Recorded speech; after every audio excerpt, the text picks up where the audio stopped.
Alors un exercice assez intéressant ici. Alors nous avons ici un sol dans une forêt et nous avons ici 6 rondins de bois. En fait ce sont des grands arbres. Là on a représenté la section des arbres. Donc là on a un premier arbre en fait de diamètre D et de rayon R. Les 6 arbres sont identiques. Donc on a été capable de mesurer la hauteur entre le sol et ici le point, ici on va l'appeler le point T, maximale, d'auteur maximale. Donc il y a 6 mètres. Et il faut retrouver le rayon, ici, d'un rondin de bois. Alors, c'est pas aussi simple que ça. Il va falloir s'imaginer, si vous voulez, une figure où on va pouvoir appliquer le théorème de Pythagore dans un triangle rectangle. Encore faut-il bien choisir le triangle rectangle. Donc, on va prendre ici un triangle. Voilà. On est d'accord qu'ici, ça mesure R. Ici, ça mesure 2R, puisqu'il y a 2 fois le rayon. Et ici, ça mesure R. Donc cette longueur mesure 4R. Alors je vais mettre une lettre. Ici, je vais l'appeler le point A. Et ici, le point B. Je vais considérer aussi cette droite parallèle au sol, qui va ici jusqu'au rayon. Donc ici, on a R. Ici, R. Donc forcément, cette mesure fait 2R. Et je vais considérer cette droite qui est parallèle à celle que j'ai dessinée ici et qui est perpendiculaire au sol. Donc ici j'ai un triangle rectangle et alors je ne vais pas mettre le point B ici, je vais mettre C parce que là j'ai déjà mis B. Et pour mesurer un petit peu cette longueur, si vous voulez la longueur BC, il est clair que la longueur BC mesure 6 mètres, d'accord, cette grande longueur là, 6 mètres, moins le rayon, d'accord, parce que le rayon plus cette longueur, ça fait 6 mètres. Donc cette longueur, c'est la grande longueur 6 mètres, moins R, c'est-à-dire 6 moins 2R. Donc ici, j'indique 6 moins 2R. Alors, on y va. Donc, dans le triangle ABC rectangle en C, d'après le théorème de Pythagore, AB au carré est égal à AC au carré plus CB au carré.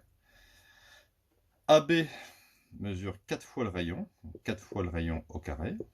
AC mesure 2 fois le rayon. Et CB, 6 moins 2R au carré.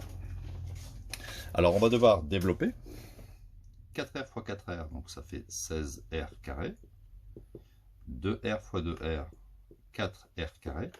Et ici, on a une identité remarquable, qui est 6A moins B au carré. Donc ça fait A carré, 6 au carré, moins 2AB. Alors 2 fois 2, 4, 4 fois 6, 24. Moins 24R, plus le B, B c'est 2R.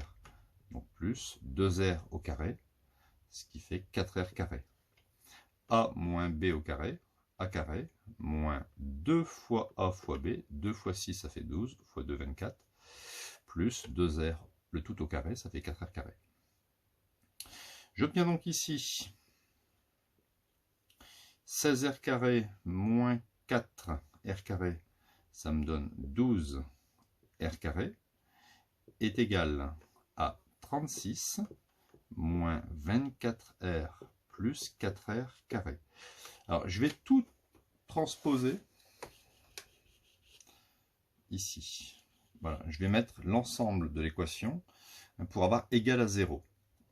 Donc ici, si je transpose tout à gauche, ça va faire 12 moins 4, ça fait 8R carré. Le moins 24R devient plus 24R. Et le plus 36 devient moins 36, est égal à 0. Et on obtient finalement une équation du second degré, en R, où il va falloir calculer le discriminant pour atteindre la valeur du rayon. Mais on va essayer de diminuer les coefficients. Quand vous avez une équation comme ça, est-il possible de la diviser?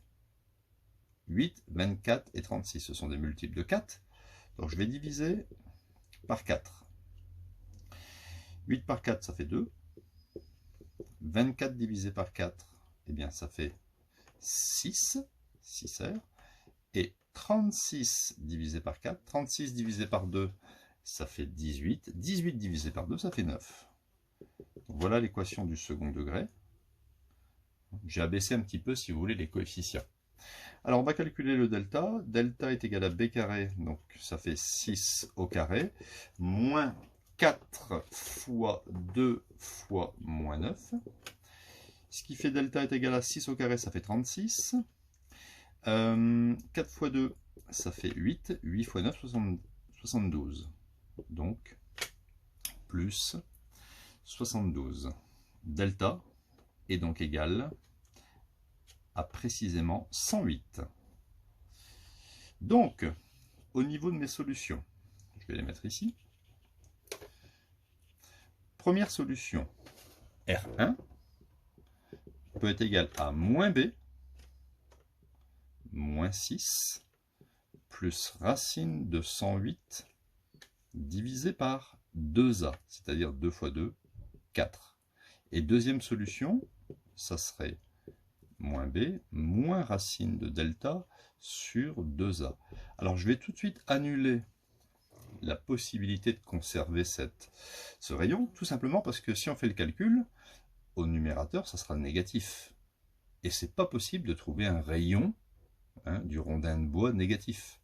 Donc on abandonne ça, et on va simplifier ici le rayon que je cherche. Alors, je peux l'appeler R1, mais je peux l'appeler aussi R1. Ça fait moins 6, plus, alors on va simplifier un petit peu. On sait que 108, c'est 36 fois 3. Ici, ça fait 4. Donc, moins 6 sur 4, ça fait moins 3 demi. Le 36 ressort en 6 racine de 3 sur 4. Je peux simplifier 6 sur 4. Ça fait 3 demi. On obtient donc R1 est égal à 3 demi, facteur de racine de 3, moins 1.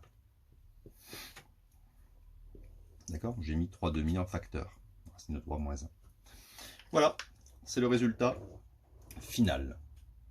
Si j'arrondis le résultat à 10 moins 1 près, un chiffre après la virgule, le rayon ici d'un rondin de bois sera égal à 1,1. Voilà, donc quand on va positionner 6 rondins de bois de telle manière qu'ils se touchent tangentiellement, eh bien, en mesurant la hauteur entre le sommet du dernier rondin et le sol, par un petit calcul mathématique, on peut retrouver le rayon d'un rondin de bois. Voilà, si vous avez aimé cette vidéo, n'hésitez pas à la partager, à mettre un petit j'aime, c'est important pour la chaîne. Voilà, il y aura plein d'autres vidéos sur des thèmes différents. À bientôt!